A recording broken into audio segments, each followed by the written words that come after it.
नमस्कार विद्यार्थ्यांनो, माझे नाव माधुरी राजभर आहे। मी तुम्हाला हिंदी हा विषय शिकवणार आहे। आज विद्यालय तुमचं स्वागत करत आहे।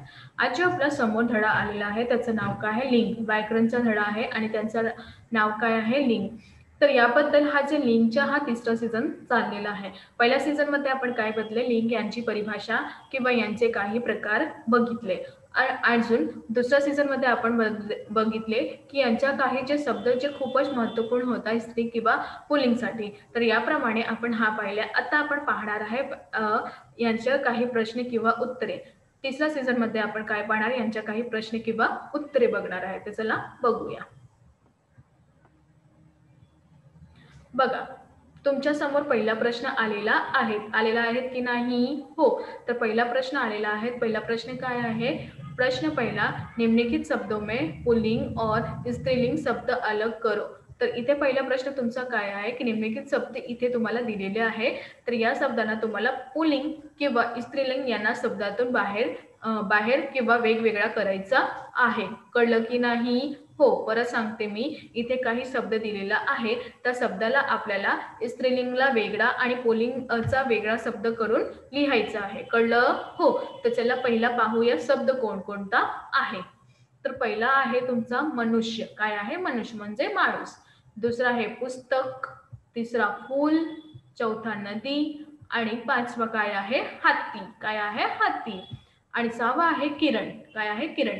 सातवा झंडा, आठवा पतंग आणि नववा तुमचा जे आहे कोणता आहे? दरवाजा। काय आहे? दरवाजा।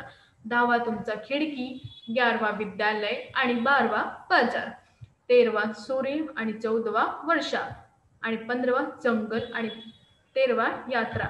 तर याप्रमाणे तुम्हाला इथे 16 शब्द दिलेला आहे। काय दिलेला आहे? 16 शब्द दिलेला आहे। या 16 शब्दातून तुम्हाला स्त्रीलिंग वेगळा किंवा पुल्लिंग वेगळा करायचा आहे। तर चला करूया। तर बघा, इथे पुल्लिंग लिहिलेला आहे, इथे पुल्लिंगचा शब्द आहे आणि इथे स्त्रीलिंग लिहिलेला आहे, इथे स्त्रीलिंगचा शब्द आहे। तर पहिला कोणता आहे तुमचा? मनुष्य। पहिला शब्द आहे मनुष्य। मनुष्य कुठे येतात? पुल्लिंग मध्ये। नीट प्रमाणे ऐकून घ्या। मनुष्य कुठे येतात? पुल्लिंग मध्ये। जसं फूल, बघा इथे पुल्लिंग किंवा स्त्रीलिंग चे जे शब्द आहे ते वेगवेगळा इथे लिहिलेला आहे। तर पुल्लिंगचा पहिला आहे मनुष्य। तर मनुष्य कुठे येतात? कुठे येतात? पुल्लिंग मध्ये येतात। आणि नीटप्रमाणे ऐकून घ्या। जसं मनुष्य आणि फूल, हत्ती, इथे दरवाजा आणि इथे विद्यालय, बाजार, सूर्य, जंगल। तर याप्रमाणे तुम्ही पाहिले की इथे काही शब्द जे पुल्लिंग मध्ये लिहिलेला आहेत। तर याप्रमाणे इथे असंही शब्द दिलेला आहे। आता इथे स्त्रीलिंग मध्ये पहिला पुस्तक, दुसरा नदी, तिसरा किरण, चौथा पतंग आणि पाचवा खिडकी, सहावा तुमच्या वर्षा आणि इथे यात्रा।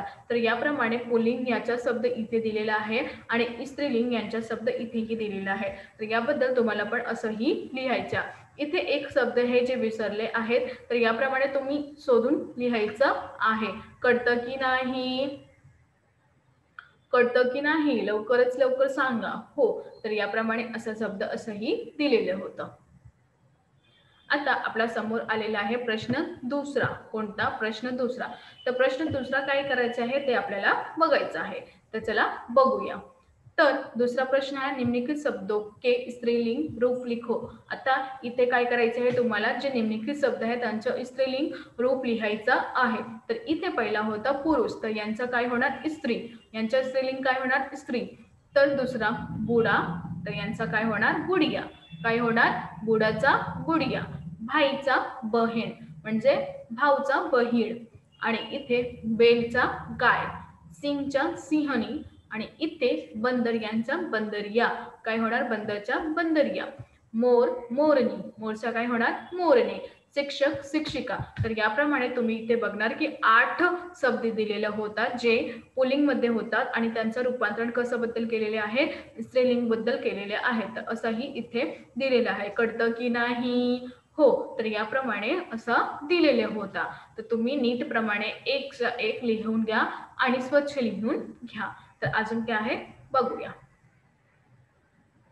आता बघा, प्रश्न तिसरा तुमच्या समोर आलेला आहे. प्रश्न तिसरा काय आहे? निम्नलिखित शब्दों के पुल्लिंग रूप लिखो. आता तुम्हाला काय करायचे आहे, जे इथे शब्द दिलेले आहे त्यांचं पुल्लिंग रूप लिहायचं आहे. तर इथे जे शब्द तुम्हाला दिलेले आहे ते स्त्रीलिंग मध्ये आहे आणि त्यांना तुम्हाला पुल्लिंग बद्दल लिहायचं आहे. कळतं की नाही? हो. जसा इथे बेटी, तर यांचं रूपांतरण कसं बदल होता? बेटा. तर बेटीचा काय होणार? बेटा. चिडियाचा चिडा. चिडियाचा काय होणार? चिडा. श्रीमती श्रीमान. श्रीमतीचा काय होणार? श्रीमान. चीटी का चीटा. पती पत्नी. पतीचा काय होणार? पत्नी. अध्यापिका अध्यापक. अध्यापिकाचं काय होणार? अध्यापक. पुत्री पुत्र. गायिका गायक. महिला पुरुष. तर याप्रमाणे इथे स्त्रीलिंग रूप दिलेला होता आणि त्यांचं परिवर्तन कसं बद्दल होणार? पुल्लिंग बद्दल होऊन जात होत आहे. तर अशा प्रमाणे ही इथे असं परिवर्तन केलेले जात आहे. कळतं की नाही? लवकरच लवकर सांगा. तुम्हाला प्रश्न कळाले ना कसं करायचं किंवा यांच्या परिवर्तन कसं बद्दल होणार? इथे पण बघा, मी तुम्हाला पुन्हा सांगत आहे की तुम्हाला इथे खालती जे शब्द दिलेला होता ते स्त्रीलिंग बद्दलही होता आणि त्यांचं परिवर्तन आपल्याला पुल्लिंग मध्ये करायचं आहे. तर असा पण प्रश्न होणार तुमच्या की पुल्लिंग मध्ये आहेत आणि त्यांना स्त्रीलिंग मध्ये परिवर्तन करायचं आहे. तर अशा प्रमाणे तुम्हाला कसं करायचं आहे की जे शब्द आहे त्या शब्दाचा अर्थ बघून घ्यायचं की हा कोणत्या प्रमाणे दिलेला आहे किंवा यांचा शब्द कशा प्रमाणे देत आहे. कळतं? हो. आता इथे बघा, शब्दों का लिंग पहचान कर लिखो. इथे काही शब्द दिलेले आहेत त्यांचा लिंग तुम्हाला पहचानायचा आहे की हा लिंग कोणता आहे किंवा हा लिंग कोणता आहे. जसे इथे पहिला दिलेला आहे बच्चे. तर बच्चे हा कोणता लिंग आहे? पुल्लिंग आहे. का कोणता लिंग आहे? पुल्लिंग. तर बच्चे हा पुल्लिंग आहे. नीट प्रमाणे ऐकून घ्या. बच्चे हा पुल्लिंग आहे.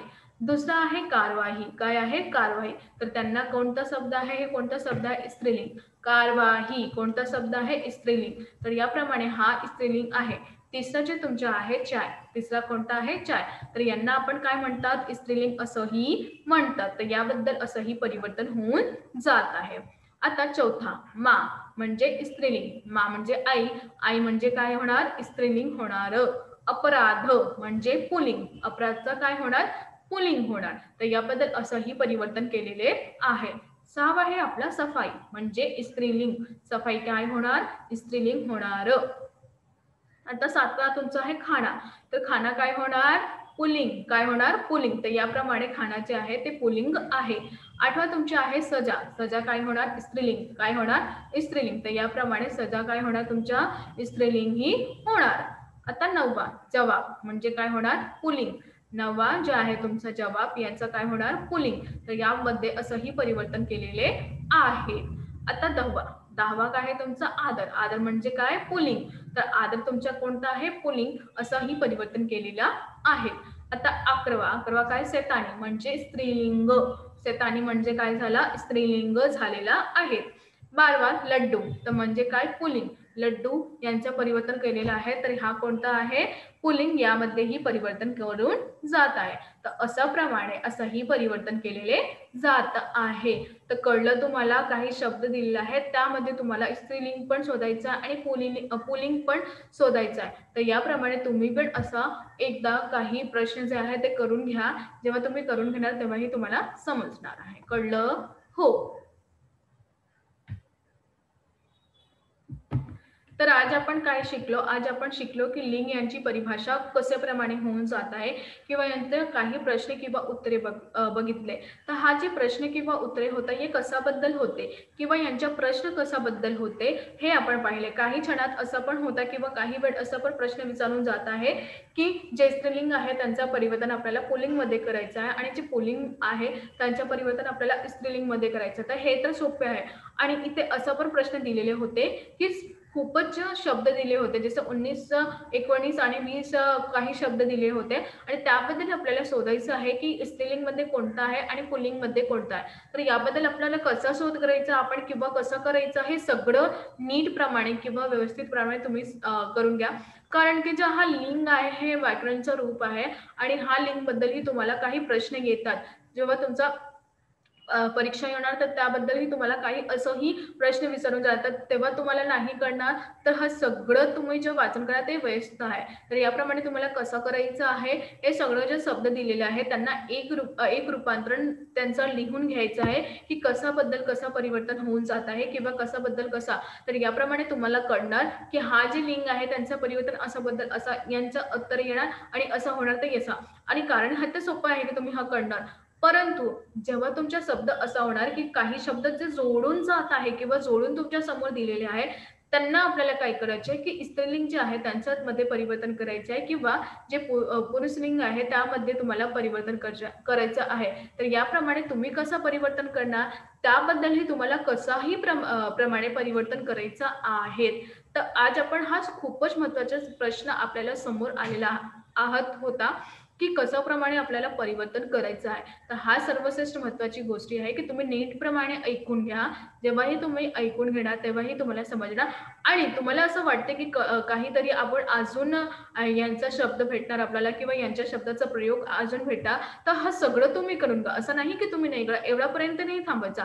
आपल्याला काय करायचं नाही, आपण हे सगळं करू शकता. तर या सगळं बद्दल तुम्ही हे पण त्यांचं वाचन करून घ्या आणि तुम्हाला कुठेतरी भेटतात आहेत ते पण घडून घ्या. कारण की जेव्हा तुम्ही घडणार किंवा जेव्हा तुम्हाला करणार, हे सगळं व्यवस्थित करणार. तर असं नाही की तुम्हाला हे करायचंय किंवा हे करायचं असं नाही. तुम्ही सगळं करून घ्या. कारण की जितका जास्त तुमच्या कडे शब्द येणार, तर तुमचा जे अंक तुम्ही केव्हा पण अभ्यास करता किंवा वाचन करत असताना हा शब्दाचा प्रयोग करून परत करून घ्यायचा. तर याप्रमाणे मी तुम्हाला असंही सांगणार आहे, की आज आपण हे सर्वश्रेष्ठ महत्त्वाची गोष्टी शिकली, की यांचं परिवर्तन बद्दल आपल्याला कसा आकार देण्याचा प्रयत्न करायचा, हा सगळं व्यवस्थित नीटप्रमाणे आपण इथे आज आपण पाहिले. तर याबद्दल मी तुम्हाला हे सांगणार आहे, की नीटप्रमाणे ऐकून घ्या. कळतं की नाही? हो. धन्यवाद.